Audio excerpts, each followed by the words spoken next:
નમસ્કાર દર્શક મિત્રો, હું છું રિપોર્ટર યાસીન બાબોર અને આપ જોઈ રહ્યા છો ફતેપુરા લાઈવ। આજના મહત્વના સમાચારની વાત કરીએ તો તોયણી પ્રાથમિક શાળાના નરાધમ આચાર્યને કડકમાં કડક સજા અપાવવા માટે ફતેપુરા તાલુકા આદિવાસી સમાજના આગેવાનોએ ફતેપુરા વિધાનસભાના ધારાસભ્ય રમેશ કટારાને રજૂઆત કરી।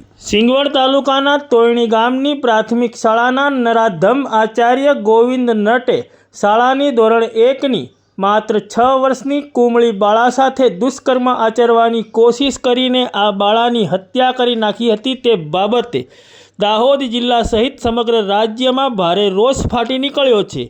આ નરાધમ આચાર્યને કડકમાં કડક સજા કરાવવા માટે ફતેપુરા તાલુકાના આદિવાસી સમાજના આગેવાનોએ ફતેપુરા તાલુકા પંચાયત કચેરી ખાતે ફતેપુરા વિધાનસભાના ધારાસભ્ય રમેશ કટારાને રજૂઆત કરી હતી। ફતેપુરા વિધાનસભાના ધારાસભ્ય રમેશ કટારાએ આગેવાનોની રજૂઆતો ધ્યાનપૂર્વક સાંભળી હતી અને તોયણી પ્રાથમિક શાળામાં બાળકીની હત્યા કેસમાં પોલીસ સચોટ તપાસ કરશે અને હત્યારાને કડકમાં કડક સજા અપાવવામાં આવશે તેવું ધારાસભ્યએ જણાવ્યું હતું।